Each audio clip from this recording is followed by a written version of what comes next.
ఆ దేవుడి దయతో చంద్రబాబు నాయుడు గారు, ఉప ముఖ్యమంత్రి పవన్ కళ్యాణ్ గారి ఆశీస్సులతో, నారా లోకేష్ అన్న సహాయ సహకారాలతో ఈ మార్కు త్వరలోనే 1000 కోట్లు చేరాలని చెప్పి నేను కోరుకుంటున్నాను. ఇవన్నీ కూడా నేను ఎందుకు చెప్తున్నానంటే, ఈరోజు నేను మా నాన్న కోటంరెడ్డి శ్రీధర్ రెడ్డి గారిని ఎమ్మెల్యేగా ఒక 12 సంవత్సరాల నుంచి చూస్తున్నాను. ఒక ఎమ్మెల్యే చిటికేసేస్తానో, లెటర్ రాస్తానో, ఫోన్ చేస్తానో అభివృద్ధి పనులు అనేవి జరగవు. దాని వెనకాల చాలా ప్లానింగు, కంటిన్యూస్గా ఎఫర్ట్, కన్సిస్టెంట్గా ఫాలో అప్ అనేవి చాలా ఉంటాయి. మనం అభివృద్ధి పనిని తెచ్చుకోవాలి, ఫండ్స్ రిలీజ్ చేయించుకోవాలి, టెండర్ రైట్ టైంకి పిలవాలి, గ్రౌండ్లో పని జరగాలి. ఇదంతా కూడా ఒక నియోజకవర్గ పరిస్థితి. అలాంటిది 175 నియోజకవర్గాలు ఉన్న రాష్ట్రాన్ని అభివృద్ధి చేయడానికి ముఖ్యమంత్రి గారు, పార్టీ నాయకత్వం ఎంత కష్టపడుతుందో మనం అందరం కూడా ఒకసారి ఆలోచించి అర్థం చేసుకోవాల్సిన విషయం. ఈ సందర్భంగా నేను తెలుగుదేశం పార్టీ నాయకులకి, కార్యకర్తలకి, మరీ ముఖ్యంగా మా నెల్లూరు రూరల్ తెలుగుదేశం పార్టీ నాయకులకి, కార్యకర్తలకి ఒకటే చెప్పాలనుకుంటున్నాను. స్థానికంగా నియోజకవర్గాన్ని అభివృద్ధి చేయాలని చెప్పి నాన్న కోటంరెడ్డి శ్రీధర్ రెడ్డి గారు, బాబాయ్ కోటంరెడ్డి గిరిధర్ రెడ్డి గారు ఎంతో అంకిత భావంతో పనిచేస్తున్నారు. రాష్ట్ర అభివృద్ధి కోసం నారా లోకేష్ గారు శ్రమిస్తున్నారు. ఈ ప్రయాణంలో మనవంతు శ్రమ, మనవంతు కష్టం కూడా మనం చేద్దాము. ఈరోజు ఏదైతే ఉందో మన రాష్ట్రంలో ఉండే ప్రతి బిడ్డకి చదువు, ప్రతి ఇంటికి ఉపాధి, ప్రతి మహిళకు గౌరవం దక్కాలనే లక్ష్యంతో పనిచేస్తున్న నారా లోకేష్ గారికి మనం అందరం కూడా బలంగా అండగా నిలుద్దాము. ఎందుకు చెప్తున్నానంటే, స్థానిక సంస్థల ఎన్నికలు రానున్నాయి. ఈ స్థానిక సంస్థల ఎన్నికల్లో మనం అందరం కూడా ఘన విజయం సాధించేందుకు మన వంతు కష్టం మనం చేద్దాం. ఆ కష్టం కూడా నిజాయితీగా, ఇష్టంతో చేద్దాము. నేను ఎప్పుడు ఒకటే నమ్ముతాను, మనం పడే కష్టం, శ్రమ ఎలా ఉండాలి అంటే, అది మనల్ని విమర్శించే ప్రత్యర్థి కూడా చూసి వీళ్ళు నిజాయితీగా చేశారు, నిజాయితీగా శ్రమ పడ్డారు అని మెచ్చుకునేంత గొప్పగా మనం శ్రమ పడదాం.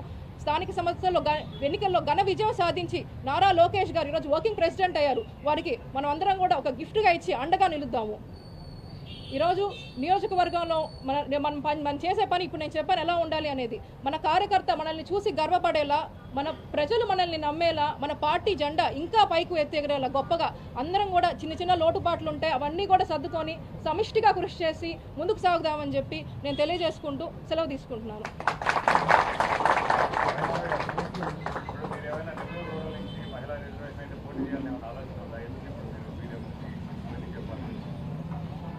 అంటే నెల్లూరు రూరల్ మహిళా రిజర్వేషన్ అయితేనే పోటీ చేయమంటారా? జనరల్ అయితే పోటీ చేయొద్దు అంటారా మీరు?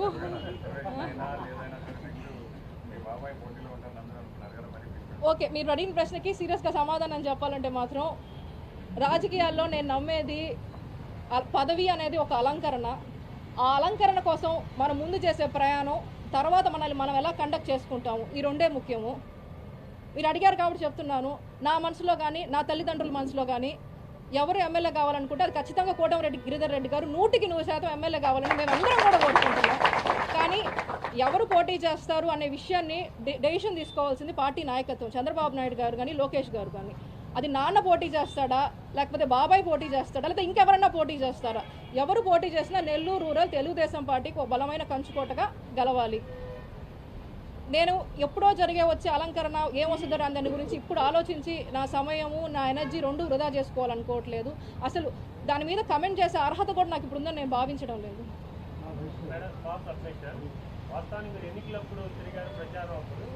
చాలా కాలం మీడియా ఫస్ట్ రావడం అంటే రావడానికి ప్రధాన కారణం ఏంటంటే మీడియా అంటే క్రియాశీలకంగా డే టు డే నేను లేకపోవచ్చు. నేను గతంలో కూడా గత 2 సంవత్సరాల నుంచి కూడా వీళ్ళందరికీ అందుబాటులో ఉన్నాను. మా నాయకులకి, మా కార్యకర్తలకి మేము కలుసుకుంటున్నాము.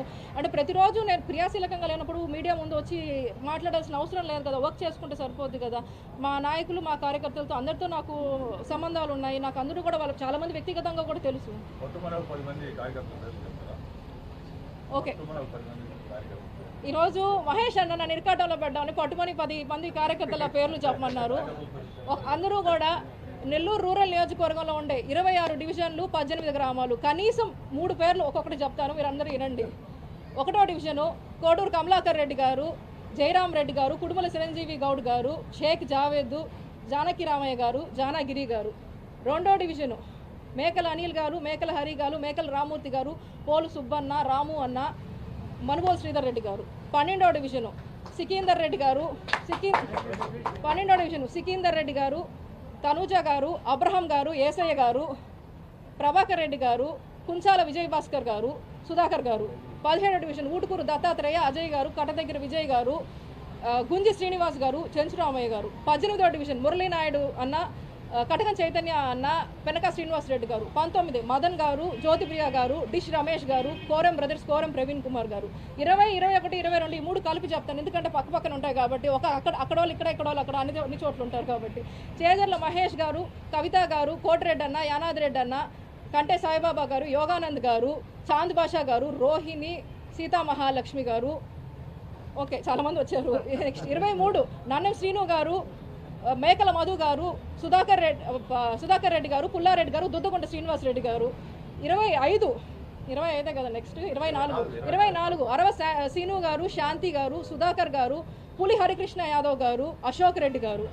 25 భుజ్భుజ్ నెల్లూరు, బద్దెపూడి గిరి గారు, జని రమణయ్య గారు, మాతంగి కృష్ణ గారు. ఇంకొక 5 నిమిషాలు భరించండి, అడిగారు కాబట్టి.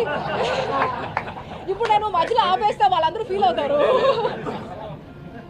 25 మా జని రమణయ్య గారు, బద్దెపూడి గిరి గారు, మాతంగి కృష్ణ గారు, రఫీ గారు, మహేంద్ర గారు, శేషు యాదవ్ గారు. 26 మన పురుషోత్తమ అన్న, సుప్రజ గారు, శివాచారి గారు. 27 భీమినేని మురారి గారు, అలహరి విజయ గారు, ఉప్పు భాస్కర్ గారు. 28 దొడ్డపనేని రాజానాయుడు గారు, చక్కసాయి సునీల్ అహల్య గారు, గజారా నరేష్ గారు. 29 కనపర్తి గంగాధర్ గారు, అస్లాం బాయ్ మమతారెడ్డి గారు. 30, 31 కలిపి చెప్తా, కోతూరు కాబట్టి. కూకటి హరి గారు, మాతల కృష్ణ అన్న, మస్తార్ నాయుడు గారు, మన్నేపల్లి రఘు అన్న, అతివరపు యానాద్ అన్న. నాకు కనిపించలే ఈరోజు, రాలా ఇంకా. అన్న చూస్తుంటే నాకు కనిపించాలా, వచ్చారా? అతివరపు యానాద్ అన్న, విఘ్నేష్ గారు.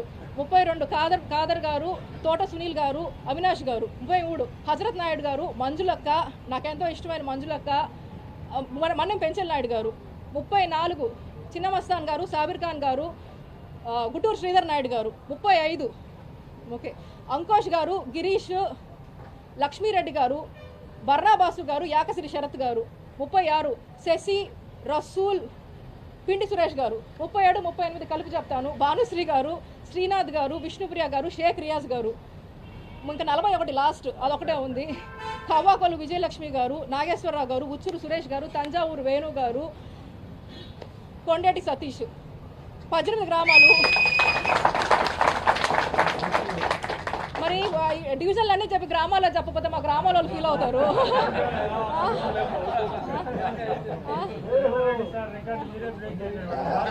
ఒక 18 గ్రామాలు 18 పేర్లు చెప్తాను, పాపం వాళ్ళు మా వాళ్ళు ఫీల్ అవుతారు.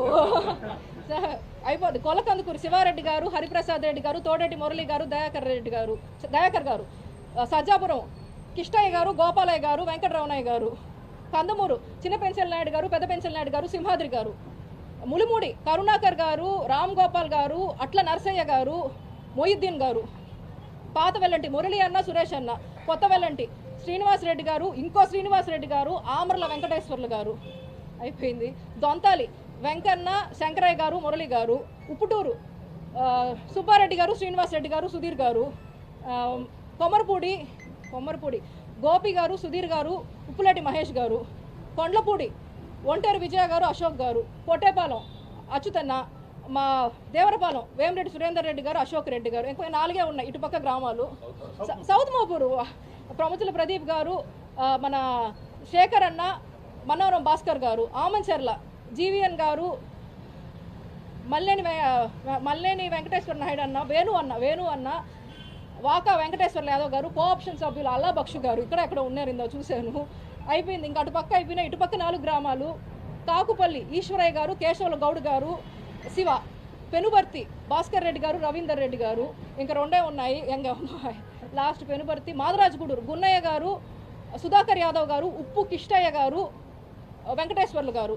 లాస్ట్ కలివెలపాలెం పొలిచేర్ల వెంకటేశ్వర్ల యాదవ్ గారు, శ్రీనివాస్ రెడ్డి గారు.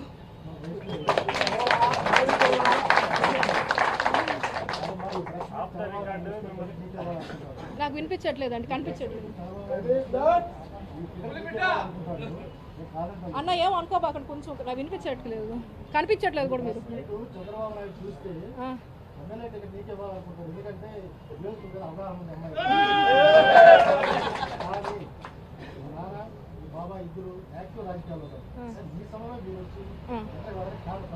ప్రధాన కారణం. ఓకే, తప్పకుండా. నా మనసులో నిజంగా ఏముందో నా గుండెల మీద నేను చేసుకోని చెప్తున్నాను. మీరు నమ్మినా నమ్మపోయినా అదే నిజమన్నా. ఓకే, నేను అప్పుడప్పుడు కనిపించను. క్రియాశీలక రాజకీయాల్లో రోజు లేను, కానీ మా ఇప్పుడు నాకు అవగాహన లేకపోతే నేను ఉండేది హైదరాబాదు. అంటే ఇప్పుడు వ్యక్తిగతంగా నేను హైదరాబాద్లో ఉంటాను, కానీ ఇక్కడ నేను వస్తూ ఉంటాను, అందరితో మాట్లాడుతుంటాను, టచ్లో ఉంటాను. నాకు అదేనే కొత్తగా రాజకీయాలు రాలేదు. లేదమ్మా, ఆయన ఇంటెన్షన్ ఏంటంటే మీరు లోకల్ బాడీ ఎలక్షన్ లో పోటీ చేయబోతున్నారు, లోకల్ బాడీలో మేయర్గా పోతున్నారు అనేది ఆయన ఇంటెన్షన్. అది మీరు క్లారిటీగా చెప్పారు, మీరు క్లారిటీగా చెప్పారు.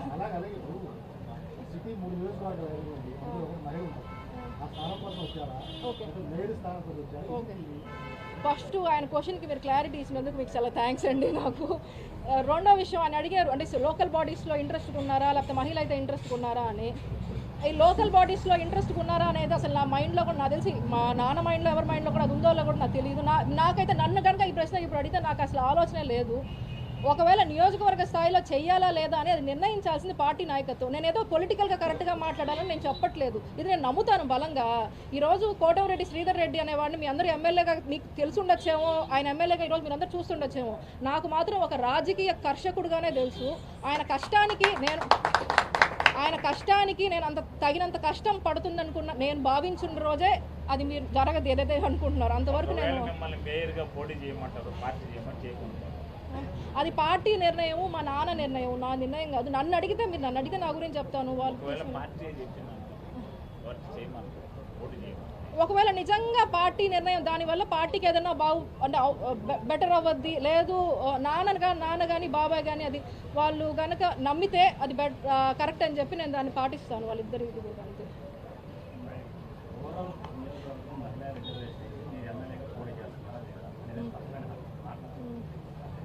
నేను ఇది చెప్పాను కదండి ఆల్రెడీ, మళ్ళీ చెప్తా. ఎవరు పోటీ చేస్తారనేది పార్టీ నాయకత్వం. అది నాన్న పోటీ చేస్తాడా బాబాయ్? ఒకవేళ జనరల్ అయినా లేడీగా మేము 50% రిజర్వేషన్ ఇస్తున్నాం పార్టీ తరఫున, గవర్నమెంట్ ఇంతవరకు రిజర్వేషన్ పాస్ చేయలేదు కాబట్టి నేను కష్టం చేయడానికి సిద్ధంగా ఉన్నా. అవకాశం ఇవ్వాల్సింది మాత్రం నేను కాదు. ఆ మాట నేను మీకు చెప్పాల్సిన అర్హత కూడా నాకు లేదని నేను నిజంగా భావిస్తున్నాను. దాని మీద నేను కామెంట్ చేయాలనుకోవట్లేదు. పార్టీ జనరల్ లో మిమ్మల్ని పోటీ చేయమని చేస్తారో లేదు, పార్టీ నిర్ణయించింది జనరల్ లో మీరు పోటీ చేయండి అంటారు, అప్పుడు చేస్తారు. పార్టీ నిర్ణయం బాబాయి నాన్న అదే కావాలి అని కోరుకుంటే నేను తప్పకుండా ఏం చేయడానికి కూడా సిద్ధంగానే ఉన్నాను.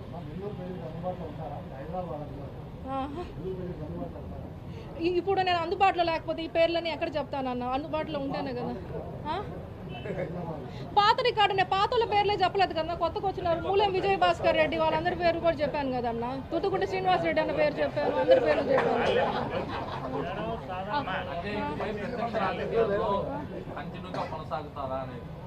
అది అవసరాన్ని బట్టి వాళ్ళు నిర్ణయిస్తారు, మేము డీటెయిల్స్ అనేది చెప్తాము అవన్నీ కూడా. ఏందా మా మహిళా నాయకుల పేర్లు ఎవరు చెప్పలేము అనుకోబాకండి అమ్మ, వాళ్ళు కూడా ఉన్నారు. నియోజకవర్గ స్థాయిలో పనిచేసే వాళ్ళు కూడా చాలా మంది ఉన్నారు. నా డిస్క్లైమరు అన్న, మీరు మహేష్ అన్న ఇది మీరు వినాలా, ఇది కంపల్సరీ ఇంపార్టెంట్. ఆయన క్వశ్చన్ అడిగారు, నేను ఏదో కొన్ని పేర్లు చెప్పేసా. అమ్మ దయచేసి చూస్తున్న వాళ్ళు ఎవరు కూడా నేను పేర్లు ఏదైనా మిస్ అయ్యి ఉంటే ఈ క్షణంలో నా మైండ్కి అది వచ్చిన పేర్లే, కానీ వీళ్ళే పనిచేశారు మిగతా వాళ్ళు పనిచేశారు చేయలేదు అని కాదు. ఈ నిమిషాల్లో ఎవరు గుర్తొచ్చారో వాళ్ళు చెప్పాను. ఇంకా కూడా నాకు చాలా మంది తెలుసు, మీ అందరినీ చూస్తే కూడా నేను గుర్తుపట్టగలుగుతాను. నాకు ఆ నమ్మకం నాకుంది. దీన్ని ఎవరు కూడా వీళ్ళే నాన్న మనసులో ఉన్నారు, వీళ్ళే పనిచేస్తారు అనే విధంగా చూడొద్దు, ఎవరు కూడా పర్సనల్గా తీసుకోవద్దు. ఇది కేవలం ఈ మొమెంట్లో నాకు గుర్తొచ్చిన పేర్లు నేను చెప్పాను అంతే.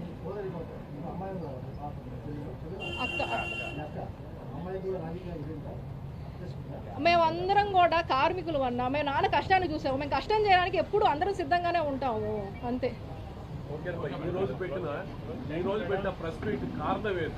ఇప్పుడు మనం మహానాడు జరగబోతుంది, మనం అందరం కూడా సమిష్టిగా కృషి చేయాలి. ఏం చేసాం నెల్లూరు రూరల్కి, తెలుగుదేశం పార్టీ రాష్ట్రానికి ఏం చేసింది, స్థానిక సంస్థలు రానున్నాయి, అందరం కూడా కలిసికట్టుగా పనిచేయాలి అని చెప్పి.